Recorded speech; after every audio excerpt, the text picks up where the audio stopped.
These are the stories that you might not know behind the artwork that you might know well. My name is Jonathan the Painter, and this is Art Reframed.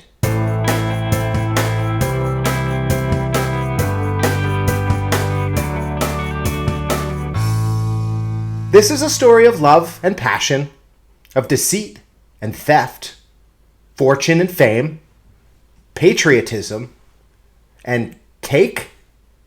This is the story of how a guy named Vincenzo Peruggia helped make the Mona Lisa the most famous and most valuable painting in the world.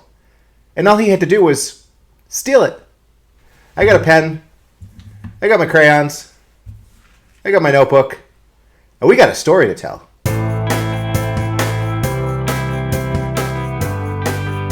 I know what you're thinking. How did an Italian Renaissance masterpiece, created by an Italian Renaissance legend, and commissioned for an Italian Renaissance silk merchant, end up in Paris all these years? How did Peruggia get her back to his place? And what happened when she got back to Italy? Well, it turns out Vincenzo Peruggia wasn't the first person to swipe right on the Mona Lisa. He was just the first person who didn't pay. I'm going to try to take like 500 years of history, condense it down into 20 minutes, and do a colorful little sketch along the way. So this should be interesting. Let's take a trip back to the Italian Renaissance. Remember coming out of the Middle Ages when we were trying to paint a little bit more, be a little bit more creative, maybe a little more productive, have a renewed sense of appreciation for our education and maybe learning new things. This is my Middle Ages. But either way, in the 1500s in Italy, big things were happening. All of the Teenage Mutant Ninja Turtles were painting. No, not these guys. These guys. Leonardo, Michelangelo, Donatello, and Raphael.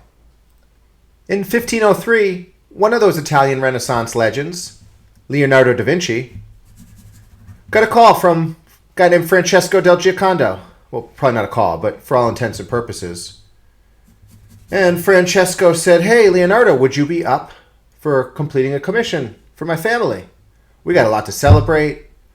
We got a new crib. We got a new baby who also needs a new crib. And I'd love to hire you to paint a portrait, maybe a half portrait of my wife, Lisa del Giocondo." So Leonardo was like, "Sure, that sounds great. I'm in Florence. I got my atelier set up. I'm painting away. I love to paint. Let's make it happen." So 1503, Leonardo da Vinci starts working on a half-portrait painting of Lisa del Giocondo. So he goes over to his, collection of blank canvases, poplar boards, painted a lot on a wood called poplar, would paint a lot on these boards. So he was trying to find the right size and found one that was about 20 inches wide and about 30 inches tall. So it was about half the size of my Safe Harbor painting, about half the width, same height, 30 inches tall. And he said, this is going to be the perfect size for the portrait of Lisa del Giocondo. So 1503, cleans off the brushes, sets up the palette, sets up the easels, pulls out his paints, starts working away at this thing. And we know this because we got a couple of sources from way back then. It's not Twitter, it's not Instagram, but it still counts. That very same year in 1503, one of Da Vinci's contemporaries, a philosopher named Vespucci. First of all, if Vespucci is not a drink at Starbucks, if you can't walk into a Starbucks and order a venti Vespucci, I don't know what we're doing. So Vespucci puts a note in the column of a text he's reading. This was a text originally written in the 1400s by another philosopher named Cicero. And Vespucci compared Leonardo's work to a Greek artist named Apelles, who was apparently a rock star in the Greek art world. And he mentioned specifically that Leonardo was working on a painting for Lisa del Giocondo in 1503. We also have a sketch from Raphael, another one of the Ninja Turtles, from 1505 that's clearly inspired by the Mona Lisa and makes reference to the Mona Lisa. And you can even see in this sketch, she's flanked on the sides by some columns. The background's a little different. there's a bunch of subtle and not so subtle. It's like the can you spot the 10 differences in this image in the magazines that I used to read. And so, but Raphael kind of gives us a little bit of a triangulation on the date because it's 1505. Certainly raises a lot of questions if there was other paintings, if this was the only one, if, what Leonardo changed or what he trimmed out. But I think it helps us date the painting. Well, not date the painting, but it helps us give a date range to the painting. So we've got Vespucci in 1503, got Raphael's sketch in 1505, and then we've got a Vasari text. He wrote sort of the biography of Leonardo in 1530, which is only 11 years after Leonardo passed away. And he also made very clear reference to the portrait of Mona Lisa, portrait of Lisa del Giocondo. So, and that was in 1530. And so we know that about 1503, Francesco calls up Leonardo, hey, would you paint this painting for me? He starts working on it. 1517, Leonardo gets another call. It's not Francesco del Giocondo. I think he's ducking that call. He hasn't gotten him the commission back in 14 years. But this one is from King Francis I of France, Francois Premier. And he said something to the effect of, hey, Leonardo, seen your work. Dude, you're a legend. It's amazing. You're amazing. You got to come up to France. You got to paint up here. We're going to set you up in a big studio, big house, all the things you need, all the paints you could ever need, all the grapes. We'll feed you all the grapes you need. And so Leonardo probably didn't have to think about it too long because how do you turn down an invitation from the king? In 1517, packs up his atelier, packs up the paints, packs up the brushes, packs up the easels, throws the Mona Lisa in a knapsack, and heads north to set up shop in France. So now this is 1517. He passes away in 1519. It's only 2 years. But something really significant happened in those 2 years. And that was that Francois Premier first laid eyes on the Mona Lisa. And he must have really fell in love with her because as soon as Leonardo passes away in 1519, he figures out a way to buy this painting from Leonardo's longtime assistant, friend, associate, lover, Salai. Leonardo had left this painting to Salai, and actually another Del Giocondo Mona Lisa painting. It's a little bit different.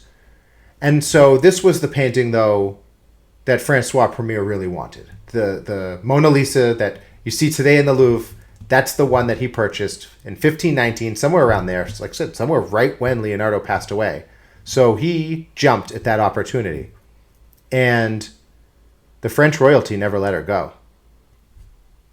King Francis I hangs the Mona Lisa up at the Palace of Fontainebleau, where she stayed for a while until Louis XIV moved her. Louis XIV and Sons Moving Company moved her to the Palace of Versailles.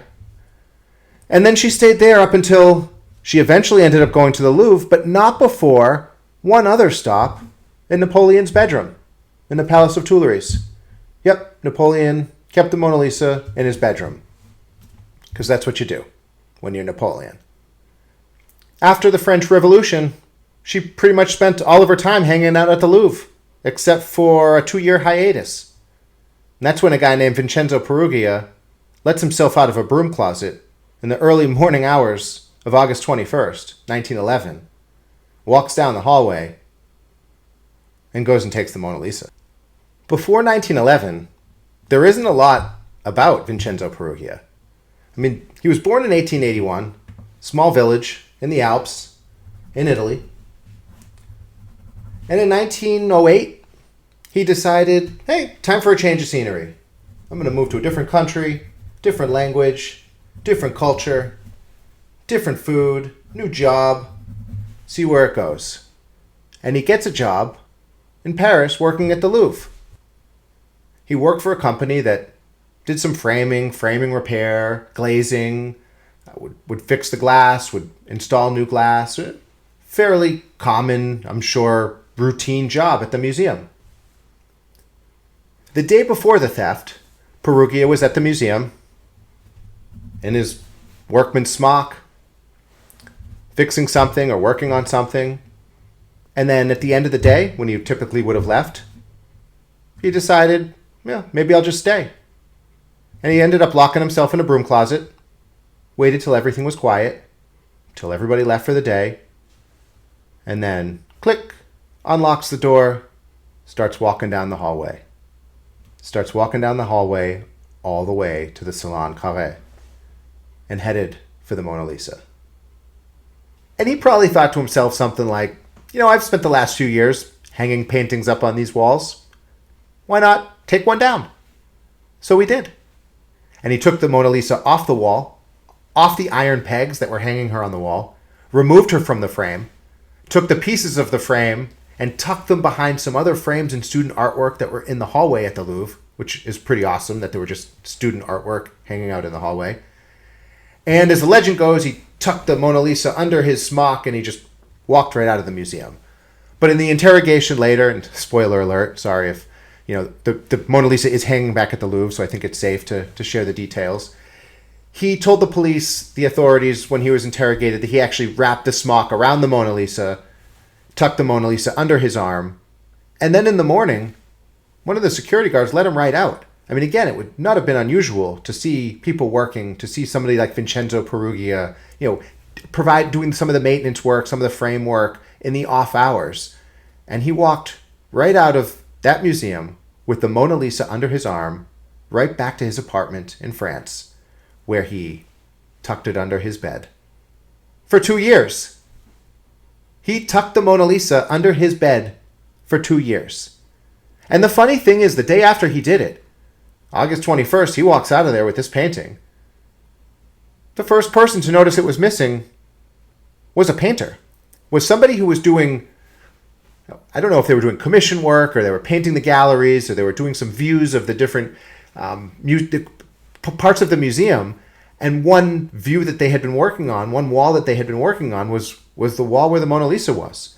And so previously, where this painter was painting away, and he had the Mona Lisa in his painting, he went to set up and she was gone. So he kind of raised some alarms, went to the authority at the museum and said, hey, I think we have an issue here.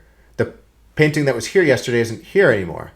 And they said, oh, well, it's the Mona Lisa. I mean, nobody took it. It must be off for restoration. She's out for cleaning. She's out for coffee. I don't know. She's out somewhere that she should be. So they looked around. They asked some more security people, asked the museum directors. And then they realized they had a problem, like a major problem. The Mona Lisa was missing, and nobody knew who took her. This theft catapulted the Mona Lisa to fame. Now, she was a great painting before, but now she was a rock star. Now she was a pop icon. Now everybody was looking for her. Everybody knew about her. And for 2 years, nobody could find a thing. Everybody was brought in for questioning. Poets, artists, baristas. Even Pablo Picasso was brought in for questioning. And Pablo Picasso, I don't know, he must have disparaged Leonardo or the Mona Lisa or something at some point, but he was legitimately brought in for questioning. I wish we had body cam footage of that. I definitely wish that there was some audio or video or some surveillance of Pablo Picasso being questioned for the theft of the Mona Lisa. Because that would be pretty awesome. But it goes to show you, they were questioning everybody, all the museum employees, including Vincenzo Perugia, but they knew nothing. And for 2 years, they had no idea where this painting could be. Who knew? It was just hanging out under Vincenzo's bed the whole time. Now, Perugia didn't just keep it under his bed as the painting. He made a suitcase, or he took a suitcase and made a false bottom for it so he could put the Mona Lisa sort of in that suitcase and tuck that under his bed. But for 2 years, I mean, he must have really been sweating it. This is, everybody's looking for this thing all over the world. He's just hanging out in his little apartment in Paris, trying to figure out, what's my next move? I don't know if he was expecting the heat to die down or if people would stop looking for this thing, but they didn't. So in 1913, Perugia decides, I better take this suitcase with the Mona Lisa and maybe bring it back home to Italy. And I don't mean like my home. I mean like this is her home too. So he slides that briefcase out from under his bed, leaves his apartment, gets a train ticket to Italy, boards that train, probably holding the suitcase as tight as he can, and he ends up arriving back in Italy in 1913. And he had arranged a meeting at that point. He actually was somehow able to arrange a meeting with the director of the Uffizi Gallery in Florence. And I'm sure that the director of the Uffizi Gallery was quite surprised to hear that somebody was going to be coming in with a briefcase that had the Mona Lisa in it. But lo and behold, when Vincenzo Peruggia showed up, he had this briefcase, and he puts it on the table, and click, I'm sure he unlocks it. I hope it was locked. And he opens it up, and it probably glowed like Pulp Fiction. And he looked at this thing, and he probably looked at Peruggia, and looked at the Mona Lisa, looked at Peruggia. Imagine he couldn't believe what he was seeing. And he said something to the effect of, look, I appreciate what you've done here. I got to authenticate this thing before we decide what we're going to do with it. So you got to leave it with me. And that must have been a pretty agonizing decision for Peruggia, a little bit. I mean, a little bit of a relief, because for 2 years he's probably looking over his back every second of every day, thinking that, somebody, a relative of the Mona Lisa, relative of the Giocondo family, was going to come looking for her. And they didn't. And so now he's in Italy, and he's at this, he feels like he's repatriating this painting to the place that it belongs. And so he goes back to his apartment in Italy, and the director of the Uffizi Gallery makes 2 phone calls, fortunately, and he calls an authenticator, and he calls the police. And they both come over, and they took a look at the painting, and lo and behold, this is the Mona Lisa. This is the original, authentic, exact Mona Lisa that was hanging in the Louvre, that is now in a briefcase in our possession. So the authorities walk over to Peruggia's apartment, and they knock on the door, and he opens it up, and they show him the briefcase. Well, they probably didn't bring the briefcase, but for story purposes, I feel like they show him the briefcase, and they open it up, and it glows again, and they say, does this belong to you? And he said something like, no, this doesn't belong to me. This belongs to Italy. And that's what he said. That was his defense in this theft. It was patriotism. He was returning this painting, painted by an Italian Renaissance hero, painted by and large in Italy, in Florence, from 1503 to 1517, until maybe he finished it in France, but painted in Italy.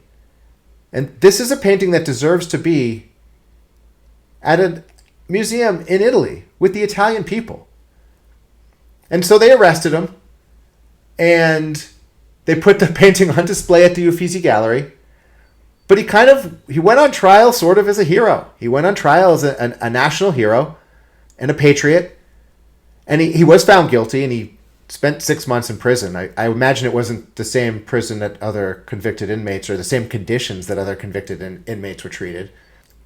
And Vincenzo Peruggia was really hailed a national hero. He returned this painting to its rightful country. And people loved him for it. Well, people in Italy. The French wanted this painting back. And they got it back. In 1913, after a brief stay at the Uffizi Gallery in Italy, it was returned to the Louvre, where it was put under more strict security measures, but clearly not so strict that somebody else didn't try some shit. 1913, she gets back to the Louvre, gets back to Paris, but she's not the same. She is a rock star. She is the most popular lady on the planet, and everybody wants to take their picture with her. So they put her in the museum. There's lots of lines. People are taking pictures. Everybody's happy. Up until 1950, when some guy who claims he fell in love with her sneaks a razor blade into the museum and tries to cut her out of the frame. Now, I thought she'd be behind glass at that point, but she wasn't. And so, fortunately, they stopped this guy, and they added some glass in front of the painting. Up until 5 years later, like 1955, when a guy from, I think, Bolivia ends up going to the museum, takes a rock about the size of a baseball, and launches a Nolan Ryan fastball right at the middle of the glass, shatters it in a million pieces, chips the paint. So now the French are thinking, boy, I think we need better glass. And they put it behind bulletproof glass. And that's sort of what's been encased in ever since then. And it has been it has sort of taken the brunt of a lot of protests and a lot of people's anger. Whether it's oil accessibility, whatever it might be, people use the Mona Lisa because of her platform and her popularity and because she's a rock star to do things like disguise themselves as old ladies and wheel up to the painting in a wheelchair and get up and smear a bunch of cake on it. So I guess now the Mona Lisa is protected by bulletproof glass, encased in glass, and 17 cameras and 40 security guards and a polar bear and lasers. I mean, you can't get near it. You got 30 seconds to look at it, or else I think they burn your retinas out. Because they don't want anybody coming up with a razor blade and falling in love with her again. We can't have that. From a painting standpoint, the Mona Lisa is super awesome. I mean, the figure itself, the character, Lisa has this detail in her. She's got these very fine, rich details. And it kind of, for me, it brings me into the painting. And it helps me relate to her humanity a little bit. And just the softness of how she's rendered, the gaze, the little bit of a hint of a smile, that little bit of an aerial perspective. And for me, I think one of my favorite things is that the background in the Mona Lisa is sort of faded out. It's sort of out of focus. And if you think about it, with all of these inventions over hundreds of years that we've benefited from with Da Vinci, he also kind of invented iPhone portrait mode 500 years before the iPhone. So it's pretty cool. So I think, all in all, it's amazing to see how many people use the Mona Lisa as a platform to get their opinions out, as a platform to get their voice heard. And it's become really clear to me that through the history of this painting and being commissioned in 1503 and painted by Leonardo, one of the Italian Renaissance greats, and having a home from Francis I and different palaces and different museums throughout France, and being stolen in 1911 and being protested in the 50s and the 60s and the 70s and all of these things, and having somebody dress up as an old lady in a wheelchair and smashing cake into the Mona Lisa just a few years ago. I think that kind of sums it up the best, that at the end of the day, you could say, the Mona Lisa, she takes the cake.